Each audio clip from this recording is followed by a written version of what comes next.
আসসালামু আলাইকুম গাইস। দুবাইয়ের ভিসা নিয়ে আমাদের মনের ভিতরে অনেক ধরনের প্রশ্ন থাকে। দুবাইয়ের ভিসা কবে খুলতে যাচ্ছে দুবাই সরকার? কারণ আমরা জানি দুবাইয়ের লেবার ক্যাটাগরির ভিসাগুলো বন্ধ করে রাখছে বাংলাদেশিদের জন্য।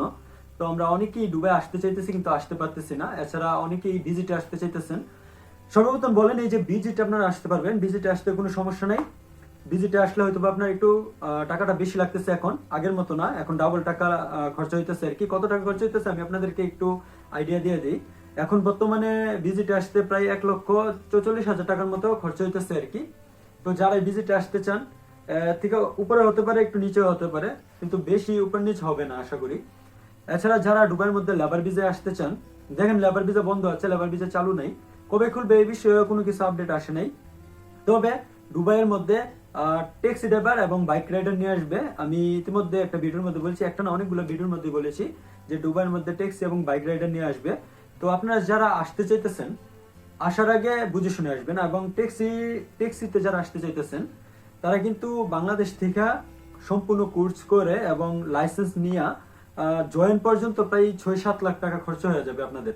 তো 7 লাখ টাকা খরচ করে দুবাই না এসে আমি মনে করি বাংলাদেশে বিজনেস করেন, সব থেকে বেটার হবে। আমার কাছে থাকলে আমি বিজনেস করতাম। আচ্ছা, যাই হোক, তো আপনারা আসার আগে সম্পূর্ণ বিষয়গুলো চিন্তা ভাবনা করে আসবেন। কারণ এমন না যে আপনারা আসলে আপনাদেরকে ট্যাক্সি দিয়ে দিবে, আপনারা ট্যাক্সি চালাবেন, লাখ লাখ টাকা ইনকাম করবেন, দেশের মধ্যে পাঠাইবেন, এরকমটা না। কিন্তু আপনারা আসলে আপনাদের ইন্টারভিউ হবে, আপনাদের ট্রেনিং হবে, আপনাদেরকে ড্রাইভিং লাইসেন্স দেবে, তারপর গিয়ে আপনাদেরকে ট্যাক্সি দিবে। এছাড়া যারা বাইক রাইডারের মধ্যে আসতে চান, বাইক রাইডারের সেম প্রসেস, আপনাদেরও অনেক ইন্টারভিউ নেবে এবং ড্রাইভিং লাইসেন্স বের করবে দুবাইয়ের, তারপরে গিয়ে বাইক রাইডিং করবেন। এছাড়া যারা নতুন আছেন, আপনাদের অনেক সমস্যার সম্মুখীন হতে হবে। যাই হোক, আমি বলি না যে আপনারা আসছেন না, আসার আগে চিন্তা ভাবনা করে আসবেন। আর বাইক রাইডারের জবটা কিন্তু এত সহজ না, অনেক কঠিন একটা জব। যাই হোক, এই বিষয় নিয়ে আমি কথা বলতে চাচ্ছি না। এই বিষয় নিয়ে কথা বলে অনেকে অনেক ধরনের মন্তব্য করবেন। তো যারা আসতে চাচ্ছেন আসতে পারেন, কিন্তু আসার আগে বুঝে শুনে আসবেন, কোনো দালালের চক্করে পড়বেন না, সরকারি ভাবে আসেন যদি দুবাইয়ের মধ্যে কাজ করতে চান। এছাড়া যদি আপনি মনে করেন যে বাংলাদেশে জব করবেন, বাংলাদেশে জব না করে বাংলাদেশে বিজনেস করেন, এই টাকাগুলো ইনভেস্ট করে, এই টাকাগুলো ইনভেস্ট করে আপনি দুবাইয়ের মধ্যে আসবেন, কতদিন এই টাকাগুলো তুলবেন? আসলে আপনাদেরকে সঠিক রাস্তাটা যদি দেখাই দিই না, তারপরে অনেক মানুষ অনেক ধরনের বাজে কমেন্ট করে। বাজে কমেন্ট গুলো না আসলে ভালো লাগে না।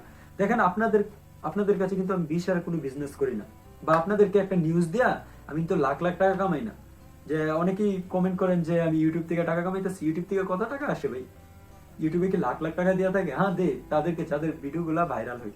আমরা ভাইরাল হওয়ার জন্য ভিডিও গুলা করি না, জাস্ট আমার যে অডিয়েন্স গুলো আছে তাদেরকে সঠিক ইনফরমেশন গুলো দেওয়ার জন্য এই ভিডিও গুলা মেক করি। তো ভিডিও ভালো লাগলে অবশ্যই ভিডিওতে লাইক করবেন, কমেন্ট করবেন, সাবস্ক্রাইব করতে ভুলবেন না এবং ভিডিওগুলোকে শেয়ার করে দিবেন, অন্যদের দেখার সুযোগ করে দিবেন। ধন্যবাদ। আসসালামু আলাইকুম।